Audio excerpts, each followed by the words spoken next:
I'm a big fan of PEX pipe, so I wanted PEX. I want something that's not gonna break if it freezes. I wanted a certain type of flooring. I wanted to make sure that it doesn't scuff easy. I want to make sure that water doesn't hurt it. I wanted to make sure that it was somewhat watertight.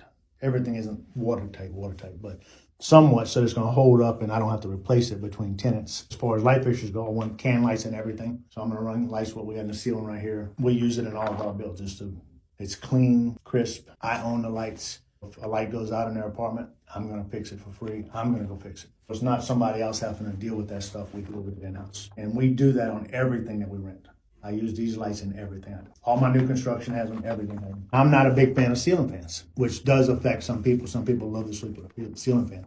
I don't put ceiling fans in my properties because they don't clean them. There's always something going on. It's wobbling and too much and they want you to come fix it, and I don't want to put things in my apartment complex that's going to make me go in there and have to fix stuff every time I turn around. You just tell them to get a personal fan and stuff. Yeah, it's kind of like, and some people may say this is crappy, but I don't put water dispensers in. Water dispensers or water line is going to break eventually, and when it breaks, it does damage. Every time the ice maker breaks, you got to go fix it.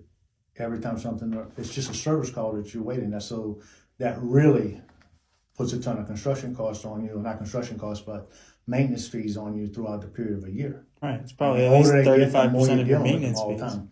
You know, now one thing we do is I'm a huge advocate of washers and dryers.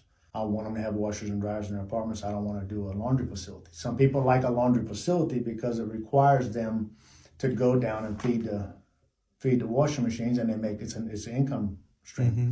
I would rather give them a washing machine and a dryer in their own apartment, and that tenant will stay longer than a tenant that doesn't have a washer and dryer. I think you're right. And they will move because they don't have a washer and dryer. That's just me, and I think most of the newer apartment complexes are doing that right there. They're putting in a place for people to have their washers and dryers.